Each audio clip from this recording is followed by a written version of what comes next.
Kesaksian wartawan TVRI lihat pemuda rakyat berlaga sok jagoan. Peristiwa itu terjadi usai penculikan para jenderal pada pagi tanggal 1 Oktober tahun 1965. Adapun wartawan TVRI yang melihat langsung laga para pemuda rakyat itu yang sok jagoan usai penculikan para jenderal adalah Hendro Subroto. Ketika itu pada saat peristiwa gerakan 30 September meletus di Jakarta. Hendro Subroto masih menjadi wartawan TVRI. Kesaksian Hendro Subroto itu dituangkannya dalam buku berjudul Dewan Revolusi PKI. Menguak kegagalannya mengkomuniskan Indonesia, yang ditulisnya sendiri. Dalam buku tersebut, Hendro Subroto banyak menceritakan pengalaman dan kesaksiannya ketika peristiwa G30 SPKI meletus di Jakarta. Hendro Subroto sempat meliput pengangkatan jenazah para jenderal di Lubang Buaya. Hendro juga sempat ikut dalam operasi penumpasan sisa pendukung PKI di Jateng bersama dengan pasukan Resimen Para Komando Angkatan Darat, RPKAD, yang dipimpin langsung Komandan RPKAD Kolonel Sarwo Edi Wibowo.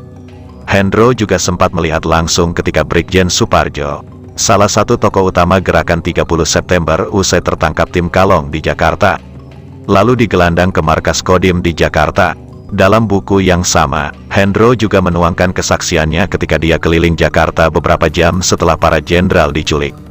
Menurut Hendro Subroto dalam kesaksiannya, pada tanggal 1 Oktober tahun 1965 pagi, dia sempat berkeliling Jakarta dengan menggunakan sepeda motornya.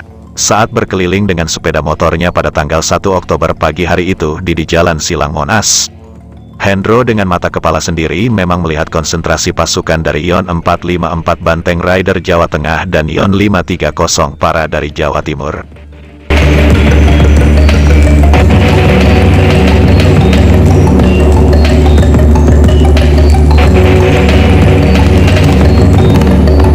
Hendro juga melihat kerumunan pasukan Cakrabirawa yang berdiri bergerombol di sisi timur depan istana.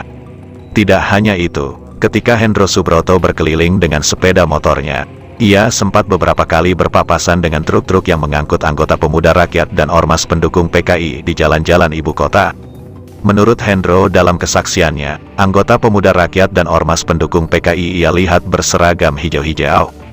Dan yang bikin Hendro kaget, mereka membawa senjata, mereka naik truk, lagaknya benar-benar sok jagoan. Mereka berkeliling dengan truk dengan gaya bagai baru menang perang saja.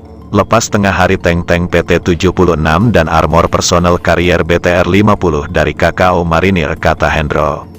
Mulai terlihat bersiaga dengan menempati posisi strategis seperti di bawah jembatan Semanggi, bawah jembatan Selipi sampai ke Bundaran Grogol dan di beberapa tempat lainnya. Penjagaan yang dilakukan oleh KKO Marinir yang bermarkas di Cilandak itu dilakukan setelah Laksamana Madya Laut R.E. Martadinata, Menteri Panglima Angkatan Laut, memutuskan untuk mendukung langkah Pangkostrat Maijen Soeharto melawan komplotan G30 SPKI. Sampai akhirnya dari siang sampai senja mulai menjelang, atau ketika pasukan garnisun ibu kota mulai mengambil alih kendali, anggota pemuda rakyat dan ormas pendukung PKI yang pada pagi hari berkeliling dengan truk bagai baru menang perang tiba-tiba menghilang entah kemana. Kemudian pada saat remang malam mulai menyelimuti kota Jakarta. Satu truk yang berisi 20 orang pemuda rakyat bersenjatakan cung buatan RRC ditangkap patroli tentara di belakang Hotel Indonesia. Senjata mereka pun dilucuti, kemudian mereka ditahan. Demikian pula 3 orang pemuda rakyat yang melakukan penembakan terhadap patroli tentara dari atas Hotel Indonesia juga segera ditangkap. Ketika itu, pasukan RPKAD sudah diperintahkan Maijen Soeharto untuk menguasai gedung RRI dan kantor telekomunikasi yang sebelumnya dikuasai komplotan gerakan 30 September. Lain lagi kesaksian dari Salim Said, mantan wartawan Tempo yang kini menjadi guru besar Universitas Pertahanan, ketika peristiwa G30 SPKI meletus di Jakarta. Salim Said ada di Jakarta. Ia masih tercatat sebagai mahasiswa Universitas Indonesia dan nyambi menjadi reporter muda harian Angkatan Bersenjata yang dipimpin Brigjen Sugandi, mantan ajudan Presiden Soekarno. Kesaksian Salim itu dituangkannya dalam buku Gestapo 65, PKI, Aidit, Soekarno dan Soeharto, yang ditulisnya. Dalam buku tersebut, Salim bercerita, beberapa jam setelah para jenderal diculik, pada pagi hari dengan sepeda tua, dia pergi ke Fakultas Psikologi Universitas Indonesia yang terletak di Jalan Diponegoro, persis di depan Rumah Sakit Umum Cipto Mangunkusumo. Jaraknya hanya sekitar 2 km dari pondokan saya di Jalan Matraman Raya. Gedung yang dipakai oleh Fakultas Psikologi itu adalah milik Persatuan Sekolah Kristen Jakarta, PSKD, tulis Salim Said dalam buku yang ditulisnya. Pada hari itu, kata Salim Said, adalah hari-hari perpeloncoan bagi mahasiswa baru. Tidak ada kuliah. Sebelumnya, pada malam hari tanggal 30 September, Salim masih meliput acara pengajian di kediaman resmi Panglima Angkatan Laut yang sekarang bernama Wisma Elang Laut. Salim masih ingat, waktu itu deadline di Harian Angkatan Bersenjata agak terlambat karena menanti selesainya pidato Presiden Soekarno pada acara Musyawarah Nasional Teknik, Munastek, yang digelar di Gelora Bung Karno, Senayan, Jakarta. Waktu itu, kata Salim Said, pidato Presiden Soekarno selalu berlangsung lama.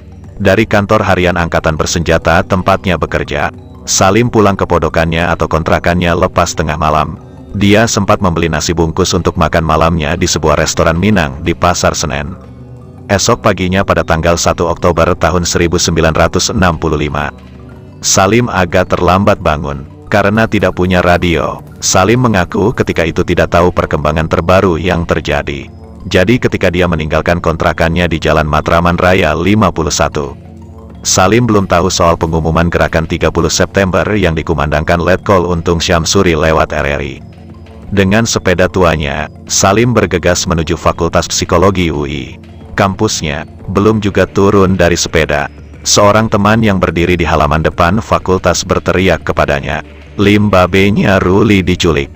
Katanya, agen CIA, begitu teriakan temannya yang ditujukan kepada Salim Said. Menurut Salim Said, Ruli adalah putri Letnan Jenderal A. Ahmad Yani, Menteri Panglima Angkatan Darat waktu itu. Putri Jenderal Yani itu adalah mahasiswi yang berada setahun di belakang dia.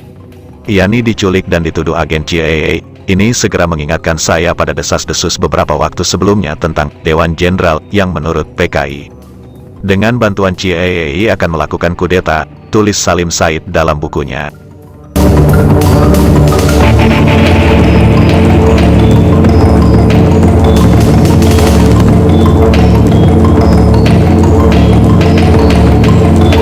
Mendengar informasi Letjen Ahmad Yani diculik, Salim pun memutuskan tidak jadi masuk ke halaman Fakultas Psikologi.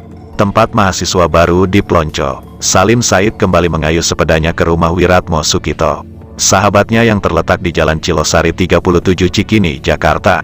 Menurut Salim Said, pondokan Wiratmo itu kerap jadi tempat para seniman, cendekiawan, budayawan, dan aktivis sering berkumpul dan mendiskusikan perkembangan politik dan budaya. Tapi sebelum meninggalkan halaman fakultas, Salim sempat berpapasan dengan Imam Waluyo, seorang aktivis yang dekat dengan Partai Sosialis Indonesia, PSI, yang sudah dibubarkan Presiden Soekarno pada 1960. "Lim, Soekarno sekarang ada di Halim." Kira-kira begitu kata Imam Waluyo yang didengar Salim sambil berlalu. Halim Perdana Kusuma adalah nama pangkalan Angkatan Udara yang terletak di daerah Cililitan, Jakarta Timur. Tiba di rumah Wiratmo Sukito, jam dinding menunjukkan waktu menjelang pukul 11 siang. Wiratmo bersiap berangkat, katanya ke gereja. "Ini pekerjaan PKI," kata Wiratmo kepada Salim sambil bergegas pergi. Dari pondokan Wiratmo, Salim melanjutkan mengayuh sepeda ke Jalan Diponegoro 54, rumah Brigjen TNI Sugandi. Jenderal yang lama mendampingi Presiden Soekarno sebagai ajudan senior itu adalah Direktur Penerangan Staf Angkatan Bersenjata yang juga pemimpin umum Koran Angkatan Bersenjata. Tempat Salim bekerja sebagai reporter pemula. Jarak antara pondokan Wiratmo dan rumah Sugandi sekitar 1 km.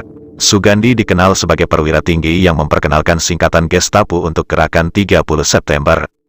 Sebelum Salim datang, beberapa pegawai staf Angkatan Bersenjata sudah menunggu di sana. Tidak lama kemudian Brigjen Sugandi muncul. Rupanya Brigjen Sugandi baru saja pulang dari rumah beberapa jenderal yang jadi korban pembantaian komplotan gerakan 30 September pada dini hari sebelumnya.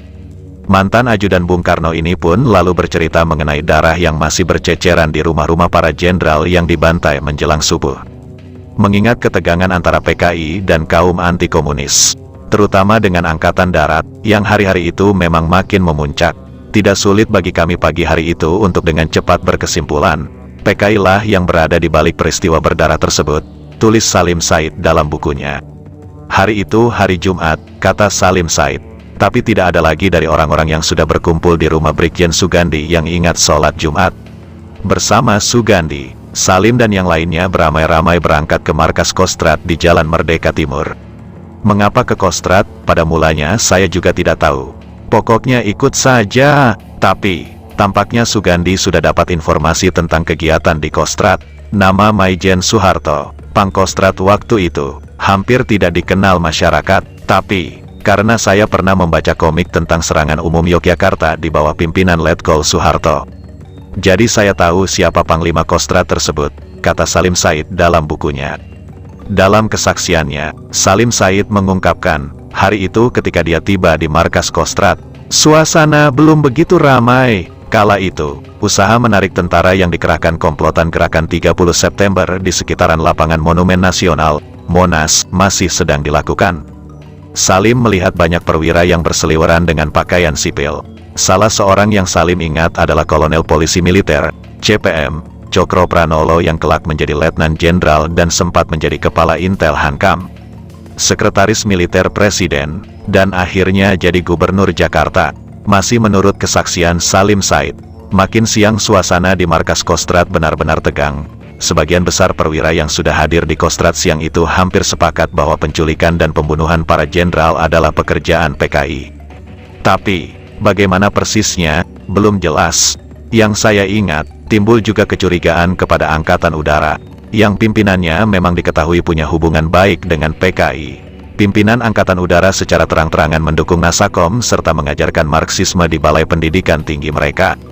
Kecurigaan makin menjadi-jadi karena lewat radio, Panglima Angkatan Udara, Omar Dhani, mengumumkan dukungannya kepada gerakan pembersihan revolusioner yang dilakukan Gestapo terhadap pimpinan Angkatan Darat, tulis Salim Said dalam bukunya. Ketika itu, menurut Salim Said, umurnya menginjak 22 tahun. Dia sudah 2 tahun menjadi penduduk Jakarta.